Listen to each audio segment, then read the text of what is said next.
After almost 200 hours, it is over. Rogue Trader is done, you Imperial bastards. About 70% was beaten on unfair, beginning of the game on hard, and occasional part on lowest difficulty to speed things up. Key was provided by the publisher, but that never affects my judgment. One of the most fun and exciting CRPGs I have ever played without a doubt. However, both of those are subjective things, and we know you are here to get more of an objective idea how good the game is. I didn't play co-op because it doesn't interest me, so this is a spoiler-free single-player review. Do tell in comments if co-op is any good. Let's start with the basics. Rogue Trader is a turn-based CRPG set in Warhammer 40k world.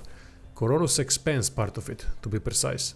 Rogue Traders are powerful figures that dominate their space, but also have to deal with many problems like other Rogue Traders, fight Xenos, sort out planets, trade with many factions, and do Imperium's bidding.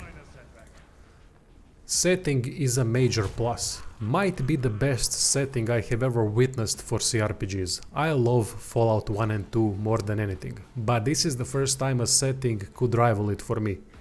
Combination of dark world, race diversity, brilliant lore, mystery and magic shenanigans that fit the RPG genre incredibly well. Story starts a bit too familiar. It's pretty much a copy-paste of Pathfinder Kingmaker as far as I remember, but alright. It quickly starts doing its own thing. Suddenly you have been put into the position of a rogue trader, with the previous title holder Theodora being quite a polarizing figure. So that nothing relevant is revealed, I'll just gloss over the things that you'll be doing. Massive heretic cult has been popping up, and your goal is to find out everything about it. This massive journey is gonna take you across Koronus Expanse, where von Valancius colonies that are now yours are in turmoil. During the journey, many new beings are gonna be met, many factions encountered, and many different enemies fought. Overall, writing and story progression is really good. The way Rogue Trader's influence keeps going up with new discoveries and interactions makes a lot of sense. Dark and uncompromising writing style caught me off guard a bit. I love when writing goes balls deep into nasty topics, and especially when decisions that we are faced with are gonna really make you think. Reason is that decision making in this game ranges from genocidal to literally planet destruction. Usually 3 decision types are offered: Iconoclast, Dogmatic and Heretical. That is next to the more typical and less drastic ones. So it isn't just the reputation rank options available. Sometimes it is, sometimes it isn't, depends. Plenty of information is given behind each decision to have a better understanding of what direction you would like to go for. It also depends on skill checks like Persuasion, Caution, Awareness, Tech Use, Lore and others. For example, Companion Idira is a heretic and Companion Heinrichs is an inquisitor. At any given time, Heinrichs can be asked to take away Idira and execute her. Another example is that in chapter 1 already Rogue Trader is gonna face a major decision that is gonna make you at least think a bit. By choosing to carry out one of the 3 reputation options when given the opportunity, rank is increased. With each reputation threshold, unique combat buffs are given. It is a combat-focused game, so any benefit is highly welcome. I adore this type of writing and decision-making because it immerses me much more than generic decisions-making in RPGs.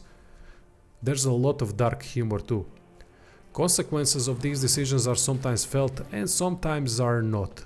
Just a textual explanation of what happened afterwards.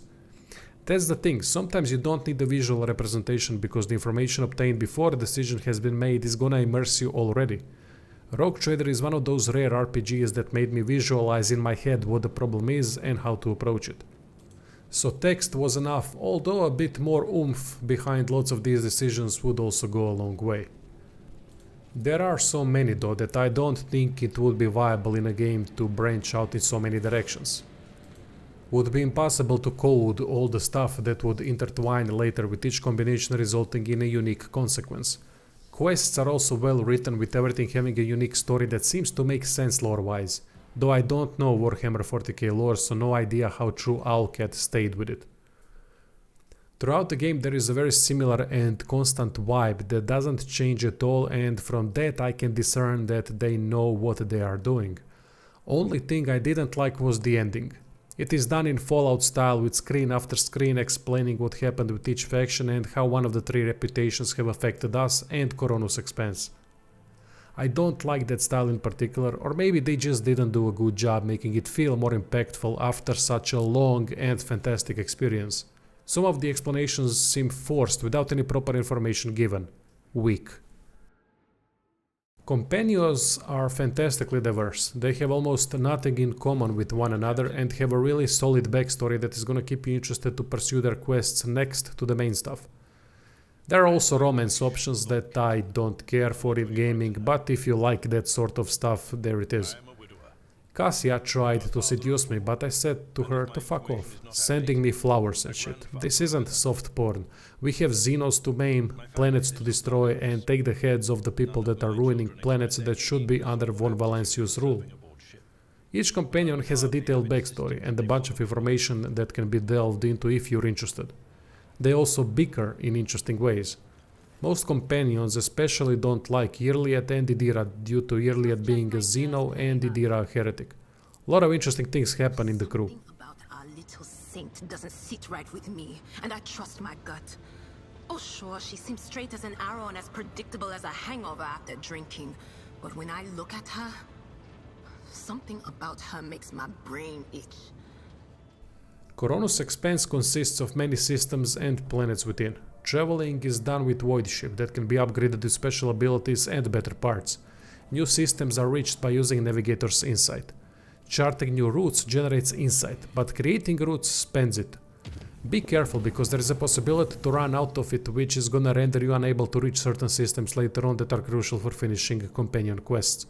Inside mechanic might be something lore based, but I have no clue if it is. Mechanic itself is neither good nor bad. If it is lore based, it makes sense then. Not many planets can be landed on, as there are only points of interest that can be visited, which is fine. Game is long anyway and exploration is not its focus. Locations, even though aesthetically decently done with lots of details, have subpar exploration that is mostly based on skill checks through linear progression, next to couple turns that could be made but eventually lead to either a dead end with loot or back onto the location progression path. Sometimes things can be activated through successful skill checks that can be used to our advantage in the upcoming fights, which is good. Adds more benefits to paying attention. Otherwise, planets are scanned and used for resources or simple experience gained through knowledge. Resources are used to complete Rogue Trader contracts, which in turn grant various benefits. There are also colonies that are set up on important planets where upgrades can be built that in turn offer new contracts, unique items, gear, and many other benefits. To build these upgrades, resources are needed from the planets.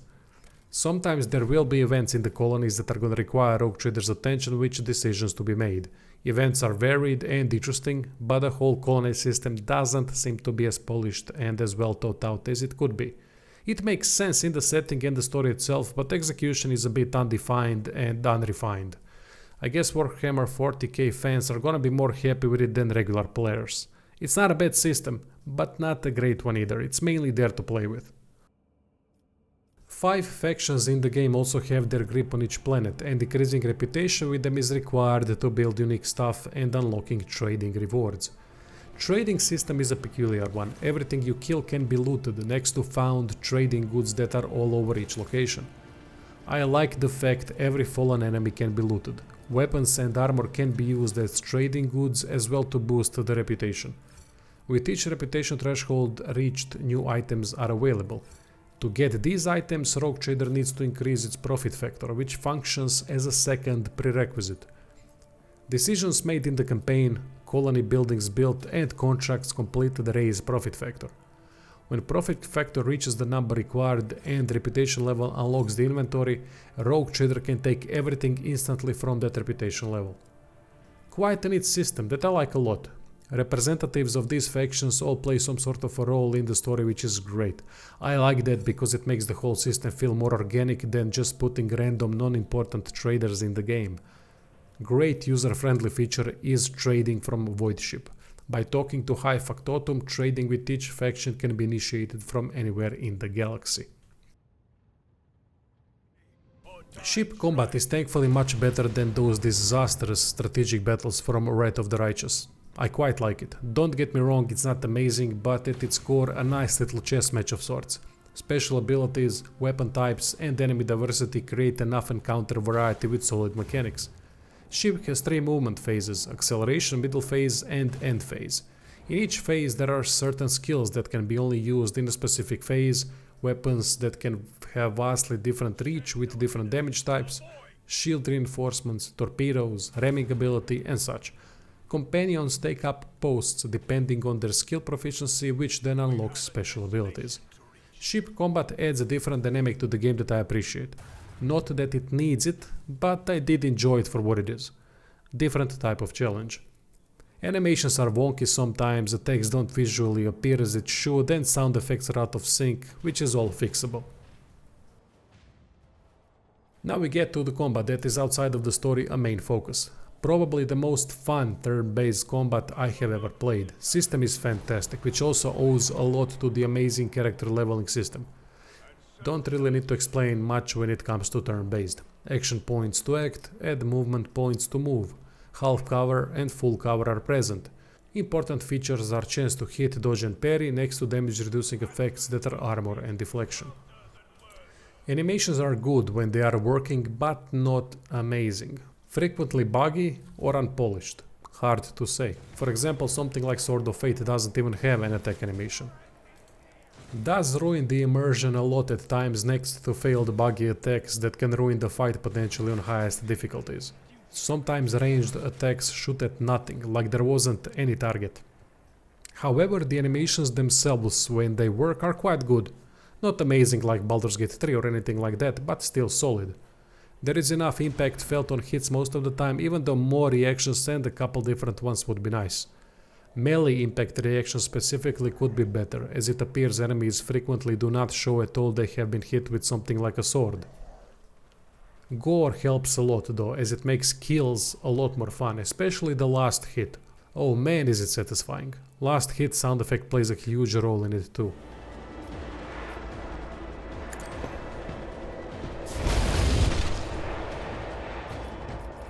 Enemy diversity is amazing. Xenos, tech priests, different human factions, demons, boss types all look great and come with different sets of challenges.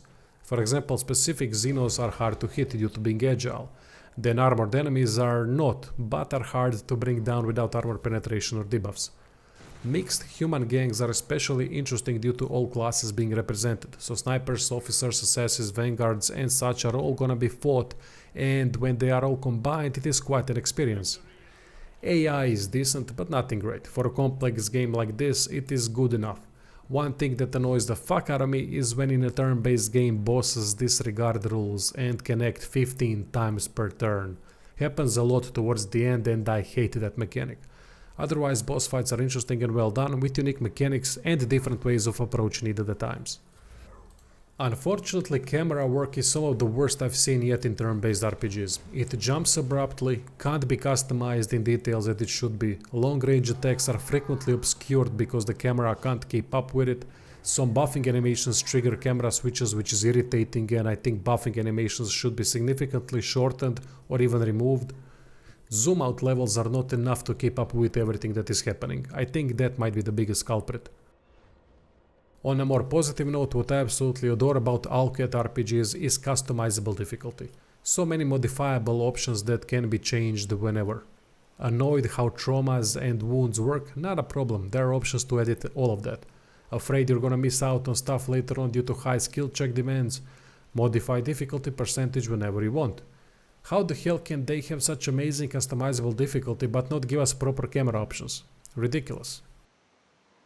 Balancing is story in itself. I understand that a complex and a long game like Rogue Trader will never be balanced to an insane degree, but difficulty spikes get strangely ridiculous at times while most of the game is easy even on unfair.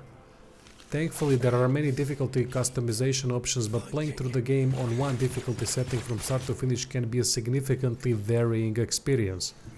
Definitely needs more work in this department, but it's getting better. Especially some fights that get you ambushed in nasty spots where in the first turn a couple party members can get wiped without even having a chance to act.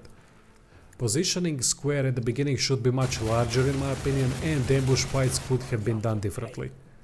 This is especially felt on higher difficulties where frequently I'd lose a couple party members before they even got the chance to act.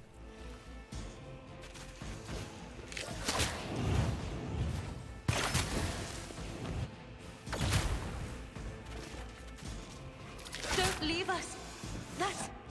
That's an order! As I mentioned, character leveling or character progression is fantastic. I really like it a lot as there are many ways to build each character to focus on different tasks. Buffing and debuffing in particular is interesting. There are basic ones too, but due to action points available, many abilities per turn can be used next to the attacks.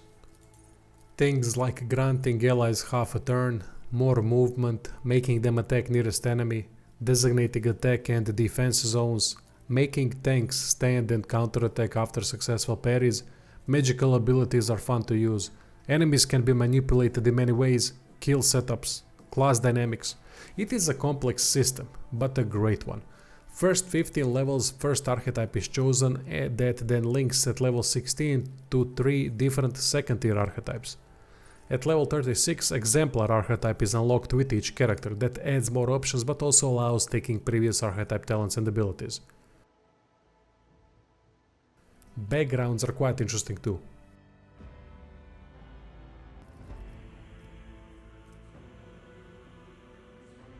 Itemization plays an important role as there are many unique items that can change and improve builds drastically.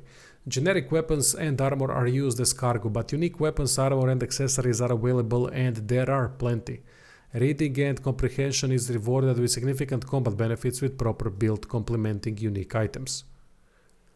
What I like a lot are simple mathematical formulas that describe each benefit and downside. It makes things a lot easier once you get used to it. Might seem too complicated at first, but it really isn't. Much better to have exact equations displayed than having to test each thing separately. That would take too much time in a complex game like Rogue Trader. Fantastic combat log helps a lot as well. Just look at all this information. Every single thing that affected damage and hit calculation is displayed. User interface in general is great with lots of information available. For example, the option to preview movement and then to check lines of sight if you'd make that move and what would be the chance to hit from that other square. Icon size and visibility is pretty good too. Inventory is okay for a CRPG, but better item icons are needed next to some kind of a more obvious color change to know more easily which items are more special or a higher tier. Visually, game looks alright, nothing special, but it is decent. When and if animations get fixed, it is going to be a better experience visually for sure. Armor and weapons look good enough in combat, same as enemies.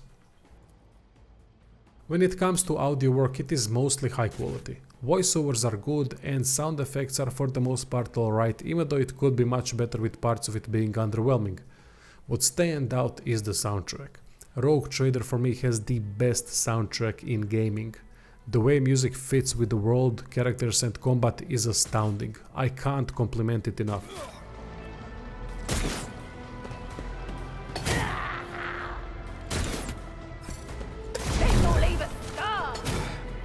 Just a minor setback. Reduced to dust.